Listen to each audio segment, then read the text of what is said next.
Hi, everybody. David Frost here. As everybody knows, obviously we're in this situation where inbound is totally shut down. But one of the key things that people have been communicating with myself and with the staff at SATSA about is what, if anything, is being done to try and get us off the red list in some of our key source markets. And it's a very pertinent question. It's the seminal question. From a SATSA point of view, we have been working behind the scenes on this. And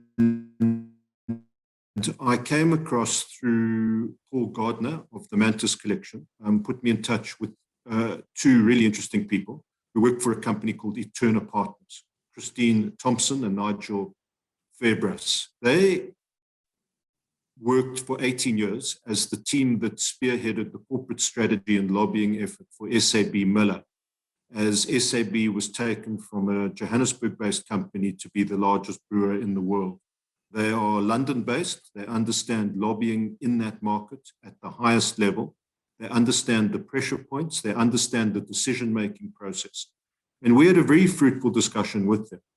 I then took this discussion to what I thought was the appropriate forum to progress and get this funded, and that is the Tourism Business Council. So I chair the COVID committee, board subcommittee of the TBCSA. We met as a committee. We drew in other sector specialists, both from the tourism industry, as well as key scientists. So we had Professor Lucille Bloomberg in on that call, as well as Professor Alex van den Heerfer.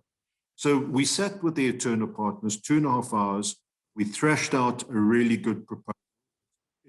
It's a 3-phase proposal over the next 5 months to really go on a multi-pronged lobbying effort, both in the press, in a number of fora, but also behind the scenes to target the decision makers. And bear in mind that this decision-making process has changed since COVID. They used to rely a lot on the Foreign Office, on the High Commissioner that would be based in South Africa, but it has now been centralized into a handful of decision makers around the UK Prime Minister. So we had the session, we refined the proposal, and it was taken to the TBCSA board. And despite strong support from myself, from SATSA, from BASA, and from SAKI, who are members of that committee, the TBCSA has regretfully, in my opinion, decided not to pursue what to me is a slam dunk tactical opportunity. And when I say it's a tactical opportunity, guys, this is not a quick win. We are up against some really hectic, politicized decision-making around, to my mind, some incorrect science. And it's going to be a hard slog to go and change mindsets and to change the way that this is actually looked at. But as I've said to a number of people I've spoken to at SATSA, it is our job to try to sit back on the sidelines and do nothing while we sit on the red list and conceivably could be there for the next 2 or 3 years is, to my mind, unconscionable, and it's wrong. So we will try. That is what we've always done at SATSA. We try. We look at the things, we decide what the truth is, and we give it a go. So the upshot was that the TBCSA has chosen not to support this, and that, to my mind, is just an unacceptable solution. So as SATSA, we have taken ownership of this. I've raised funding for the first 2 phases of this project. We've put together a steering committee chaired by Monica Yule, who's the CMO of Wesgrow. Monica was a stalwart in the SATSA inbound recovery team that we set up last year.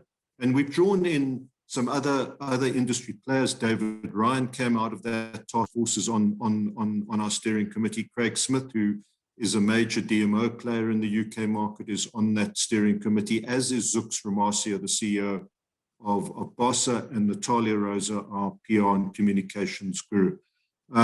We also have a close working relationship with Professor Alex van den Heerfer and Lucille Bloomberg. They are corralling and drawing in the scientists so that we will have a really data-driven scientific base and indeed a fluid base, because this thing changes and mutates a lot. So, going and commissioning a 60-page scientific report, once that's written, it may well be out of date the next week. So we've got to be nimble, we've got to be quick, and we've got to be opportunistic in terms of how we go about the effort. But we are in incredibly good hands with Eterna Partners, this crowd of people that we've commissioned in the UK. But the process is underway. We've had our first meetings. We have a plan of action, and we will be relentlessly pursuing it. The aim, very simply, is to get South Africa off the red list by October. And as I said, there are quite fixed mindsets around this. There are people in the UK who are really looking favorably towards the New Zealand and thinking that's the way that they should go. And to all of us, that to me is the totally disingenuous, incorrect path, because we will all just cut ourselves off from each other and remain little bubbles, relying on domestic and sort of regional travel. So we've got to give the decision makers in the UK a soft landing that allows them to change their minds. And they have set up criteria that they are looking at adjudicating red, green, and amber status to various countries. But these criteria remain vague. So they say things like, you need a favorable vaccine program. Well, what is favorable? So this is where there is scope and there is an opportunity to lobby, to get in and to have conversations with key decision makers that actually put our case, and bearing in mind, we're putting a data-driven scientific argument on the table here with our scientists. So it's incumbent on us to go and actually lobby into the space. So this is a message from me to you to say we're on the job. We still need to secure funding for the final phase. So if anybody feels like contributing, and certainly some key SATSA members have come forward to that thing, to that extent, we would be incredibly grateful. But we are going to get this thing done, guys. We are going to give it a go.